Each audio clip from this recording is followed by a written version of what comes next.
बच्चों, आप सबने अकबर बीरबल की कहानियाँ तो बहुत सारी सुनी होंगी। क्यों सुनी है ना? तो चलिए ऐसी ही एक अच्छी सी कहानी मैं भी आपको सुनाती हूँ। कहानी का शीर्षक है पतीले की मृत्यु। अकबर के राज्य में एक बर्तन का व्यापारी था। वह बहुत ही बेईमान था। बादशाह उसकी शिकायतें सुनकर परेशान हो चुके थे। बादशाह ने बीरबल से कहा कि तुम शीघ्र पता लगाओ कि क्या वास्तव में ये व्यापारी ठगी कर रहा है। मामले की छानबीन करने पर बीरबल को पता चला कि वह व्यापारी वास्तव में बेईमान है। बीरबल ने उसे सबक सिखाने का निश्चय कर लिया। एक दिन बीरबल व्यापारी के पास गया और 3 दिन के लिए 2 पतीले किराए पर ले आया। जब बीरबल पतीले लौटाने गया तो एक छोटा पतीला और अपने साथ ले गया।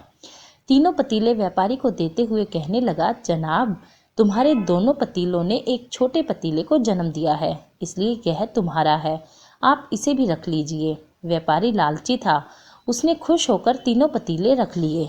कुछ दिनों बाद व्यापारी के पास जाकर बीरबल एक बड़ा पतीला किराए पर ले आया। बीरबल 2 दिनों बाद व्यापारी के पास खाली हाथ चला गया। बीरबल को खाली हाथ देखकर व्यापारी बोला, पतीला कहाँ है? जनाब, आपके पतीले की मृत्यु हो गई, बीरबल ने कहा। क्या कह रहे हो? पतीला भी कभी मरता है? व्यापारी बोला। बड़े शांत स्वभाव से बीरबल बोला, जब बड़ा पतीला छोटे पतीले को पैदा कर सकता है तो वह पतीला मर क्यों नहीं सकता?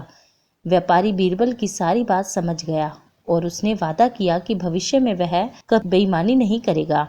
इसके बाद व्यापारी ने बेईमानी करना छोड़ दिया। अब बादशाह के पास व्यापारी की शिकायतें आनी भी बंद हो गई। एक बार फिर बादशाह ने बीरबल की चतुराई और बुद्धिमानी की बहुत प्रशंसा की। और यहीं पर ये कहानी समाप्त होती है। आप सभी बच्चों का धन्यवाद।